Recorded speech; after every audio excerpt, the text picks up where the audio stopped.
In this video, we're going to be looking at approaching, specifically approaching junctions and roundabouts. The main routine we're going to be concentrating on is mirrors, signal, position, speed, and look. This is a basic, but it's a very fundamental skill that will really help you progress in your driving. But before we get started, please like and subscribe to this channel. And don't forget to hit that notification button so you don't miss out on our future videos. Check out these clips, I'll talk you through, and let's see how we go on.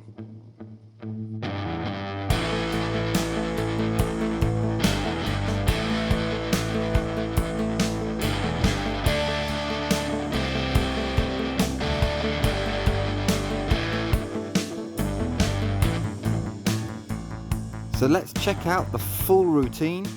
Check your mirrors, signal, position, speed, and choose a gear and look. So now we've seen the full routine, let's break it down into the 5 parts. Part 1 are mirrors. Which mirrors do we need to use? What order do we check the mirrors in? And why are we checking them? I recommend that you check your middle mirror and then the appropriate door mirror.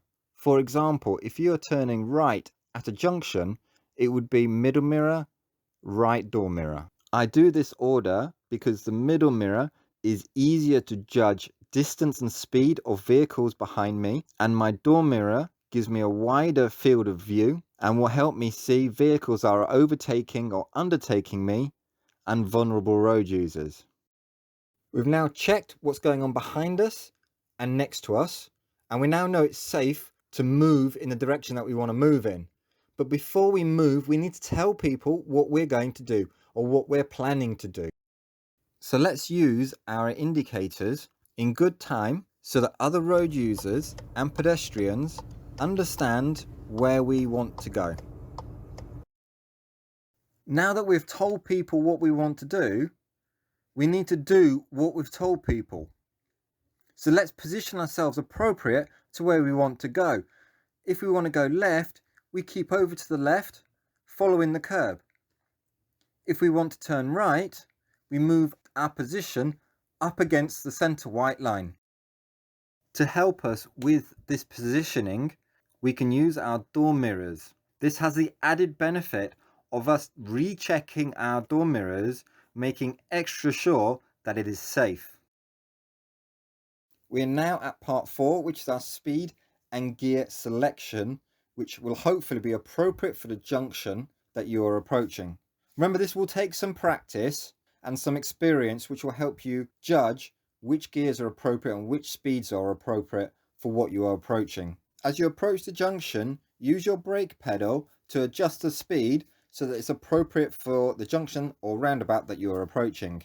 Once you're at the speed that you want to do the junction or roundabout at, match the gear to the speed that you are doing. For example, if you're approaching at 12 miles an hour, you'd probably want to use second gear. If you're approaching at 3 or 4 miles an hour, you want to use first gear. Part 5, look.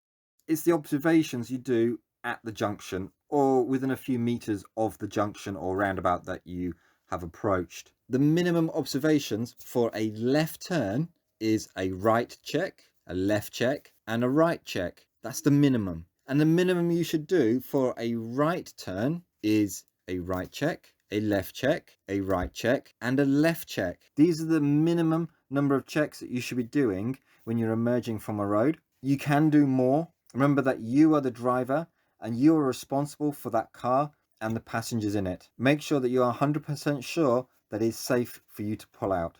One last observation that you may need to do, and that's at a crossroads. Remember, you need to add in an observation to the road that is opposite you. Thank you so much for watching this video on approaching. We broke it down into the mirrors, signal, position, speed, and look routine, and we've talked about each element of that. Don't forget to like and subscribe and hit that notification button so you don't miss out on any future videos. Remember, if you've got any questions or comments, please leave them down below and I'll get back to you as soon as I can. Plan ahead and drive safe.